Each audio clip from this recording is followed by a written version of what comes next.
मैं Jitendra Soni GRV inter college से। हम रे ऑप्टिक्स के बारे में अध्ययन कर रहे हैं और इसके अंतर्गत हमने इसके पहले की वीडियो में देखा था प्रकाश का परावर्तन। देखिए, जो प्रकाश का परावर्तन होता है वो चिकने पृष्ठों से या दर्पणों से होता है। तो आज हम अध्ययन करेंगे दर्पण के बारे में, लेकिन दर्पण से पहले हम देखेंगे जो इमेज क्या होती है, प्रतिबिंब क्या होता है।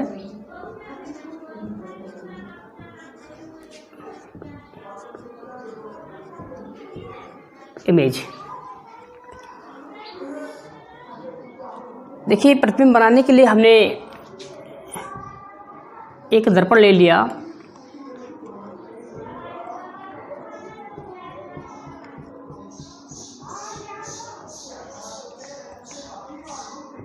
तो किसी वस्तु से चलने वाली प्रकाश किरणें दर्पण से परावर्तन के पश्चात जिस बिंदु से होकर जाती हैं या जिस बिंदु से आती हुई प्रतीत होती हैं, वह बिंदु वस्तु का प्रतिबिंब कहलाता है। किसी वस्तु से चलने वाली प्रकाश किरणें दर्पण से परावर्तन के पश्चात जिस बिंदु से होकर जाती है या जिस बिंदु से आती हुई प्रतीत होती है, वह बिंदु वस्तु का प्रतिबिंब कहलाता है। अच्छा, जो प्रतिबिंब है ये दो प्रकार का होता है। नंबर एक होता है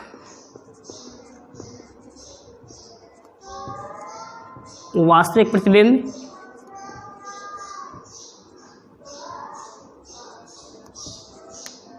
यानी कि रियल इमेज, और नंबर दूसरा होता है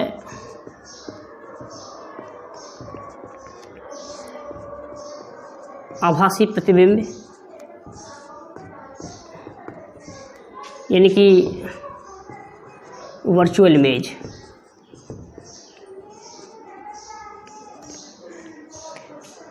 वास्तविक प्रतिबिंब और आभासी प्रतिबिंब हम देखेंगे। वास्तविक प्रतिबिंब क्या होता है? वास्तविक प्रतिबिंब है कि किसी वस्तु से चलने वाली प्रकाश किरणें दर्पण से परावर्तन के पश्चात यदि वास्तव में किसी बिंदु पर मिलती हैं तो प्रतिबिंब वास्तविक कहलाता है। और यदि किसी वस्तु से चलने वाली प्रकाश किरणें दर्पण से परावर्तन के पश्चात वास्तव में किसी बिंदु पर नहीं मिलती हैं बल्कि किसी अन्य बिंदु से आती हुई प्रतीत होती हैं तो प्रतिबिंब आभासी कहलाता है। वास्तव में मिलती हैं तो वास्तविक, वास्तव में नहीं मिलती हैं तो आभासी बनता है। अच्छा, जो वास्तविक प्रतिबिंब बनता है इसको पर्दे पर प्राप्त कर सकते हैं। आभासी प्रतिबिंब को हम पर्दे पर प्राप्त नहीं कर सकते हैं, बल्कि इसका हम केवल फोटो ले सकते हैं। ये दोनों में डिफरेंस होता है रियल इमेज में एंड वर्चुअल इमेज में। इस प्रकार से ये हमारे प्रतिबिंब होते हैं, वास्तविक और आभासी। चाहे प्रतिबिंब वास्तविक बने या आभासी बने, बनता किससे है? दर्पण से बनता है। आइए हम देखेंगे दर्पण के बारे में। दर्पण क्या होता है?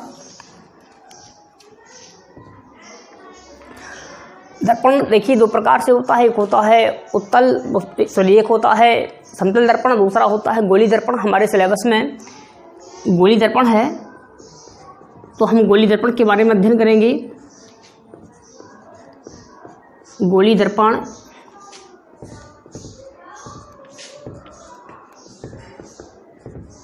यानी कि स्फेरिकल मिरर। स्फेरिकल मिरर, जो भी गोली दर्पण हो, चाहे उत्तल हो या अवतल, प्रत्येक गोली दर्पण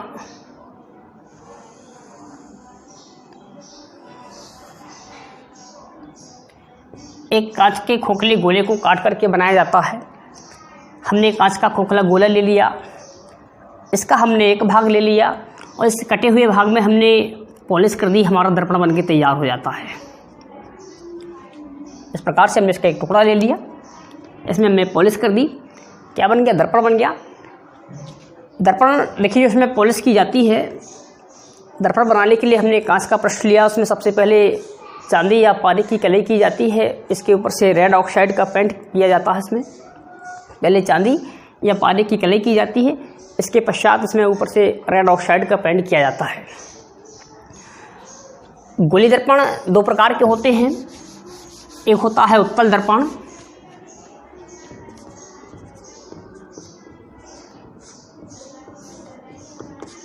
और नंबर दूसरा होता है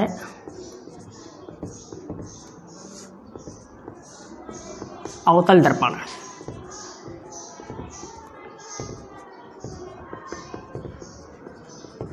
कॉन्वेक्स मिरर,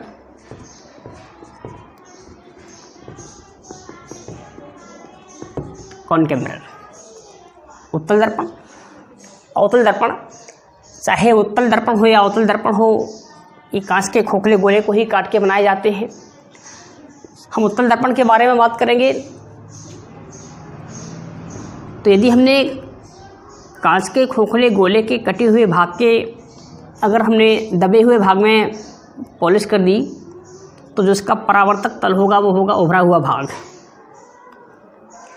परिभाषा बनेगी कि बेगोली दर्पण जिनका उभरा हुआ भाग परावर्तक तल होता है उत्तल दर्पण कहलाते हैं।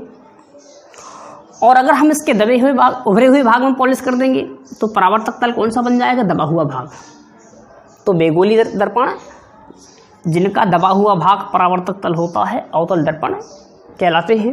चित्र से ही हम इसकी डेफिनेशन निकालेंगे कि बेगोली दर्पण जिनका उभरा हुआ भाग परावर्तक तल होता है उत्तल दर्पण कहलाते हैं, और वेगोली दर्पण जिनका दबा हुआ भाग परावर्तक तल होता है अवतल दर्पण कहलाते हैं।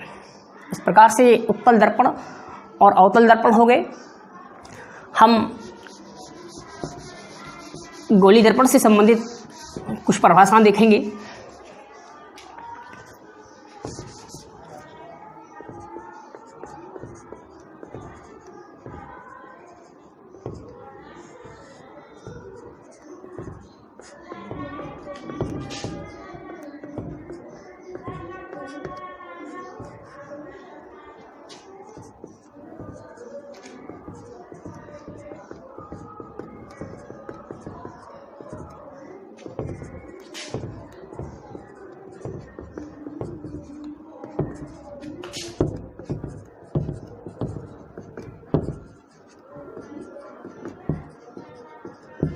Some definitions regarding to spherical mirror।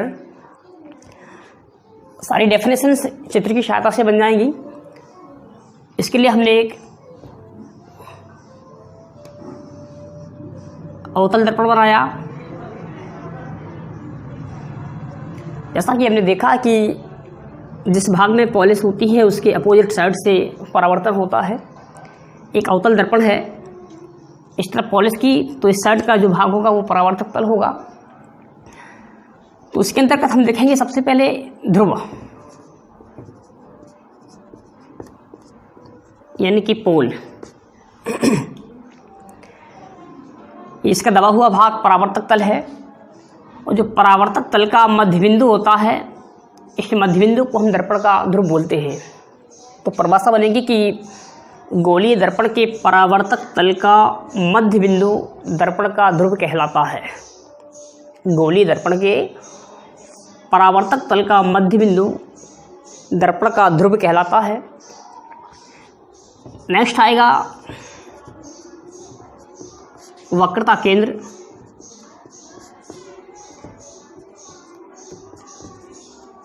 Centre of curvature.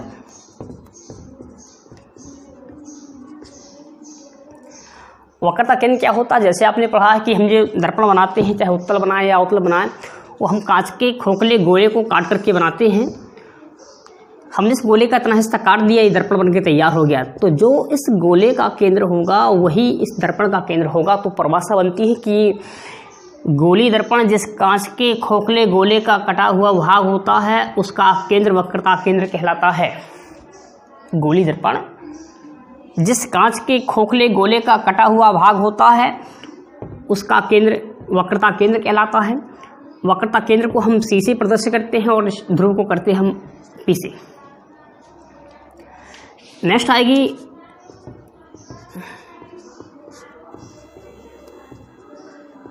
वक्रता त्रिज्या, रेडियस ऑफ कर्वेचर।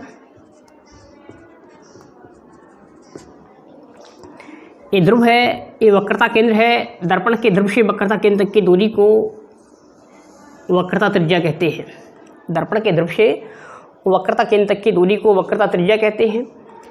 इसे आर से प्रदर्शित करते हैं।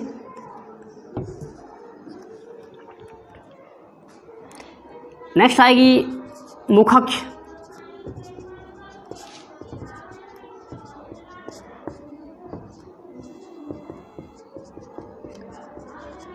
प्रिंसिपल एक्सिस, ये दर्पण का ध्रुव है, ये वक्रता केंद्र है। दर्पण के ध्रुव और वक्रता केंद्र से जाने वाली जो सीधी रेखा होती है इसको मुखअक्ष कहते हैं। डेफिनेशन क्या है कि दर्पण के ध्रुव तथा वक्रता केंद्र से जाने वाली सीधी रेखा मुखअक्ष कहलाती है। नेक्स्ट आएगा मुख्य फोकस।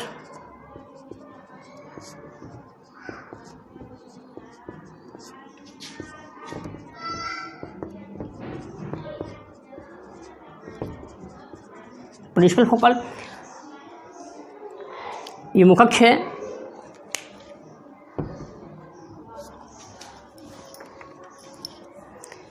इसकी डेफिनेशन बनेगी कि दर्पण की मुखअक्ष के समांतर चलने वाली प्रकाश किरणें, एक प्रकाश किरण ये आई, दूसरी प्रकाश किरण ये आई, जैसे ही दर्पण से टकराएगी, टकराने के पश्चात एक किरण यहाँ से निकल जाएगी, दूसरी किरण ये निकल जाएगी। तो दर्पण की मुखअक्ष के समांतर चलने वाली प्रकाश किरणें दर्पण से परावर्तन के पश्चात जिस बिंदु से होकर जाती हैं या जिस बिंदु से आती हुई प्रतीत होती हैं, मुख्य फोकस कहलाता है। देखिए, जाती हैं यानी कि अगर प्रतिबिंब आपका वास्तविक बनता है तो जिस बिंदु से होकर जाती है, अगर आभासी बनता है तो आती हुई प्रतीत होती है। ये सारी कंडीशन नेक्स्ट वीडियो में बताई जाएगी। अवतल दर्पण से 6 कंडीशन आती हैं, जिसमें से 5 कंडीशन में प्रतिबिंब वास्तविक बनता है, केवल एक कंडीशन में आभासी बनता है। और आभासी कब बनता है? जब वस्तु दर्पण के ध्रुव और फोकस के बीच में आती है। जबकि उत्तल दर्पण से प्रत्येक कंडीशन में प्रतिबिंब आभासी बनता है, ये बाद में बताया जाएगा आपको। इसके बाद आपको आता है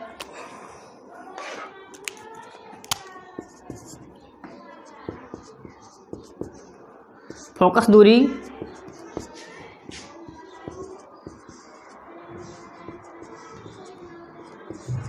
फोकल लेंथ। ये ध्रुव है, ये फोकस है। दर्पण के ध्रुव से फोकस तक की दूरी को फोकस दूरी कहते हैं। दर्पण के ध्रुव से फोकस तक की दूरी को फोकस दूरी कहते हैं।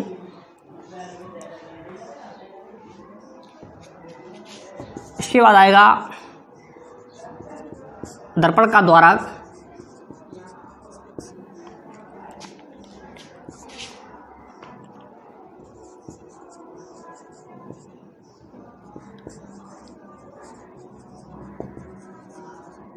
अपर्चर ऑफ मिरर, जो गोली दर्पण का परावर्तक तल होता है, परावर्तक तल का जो व्यास होता है, इस व्यास को हम दर्पण का द्वारक कहते हैं। गोली दर्पण के परावर्तक तल का जो व्यास होता है उसको दर्पण का द्वारक कहते हैं। इस प्रकार से दर्पण से संबंधित कुछ परिभाषाएं थी।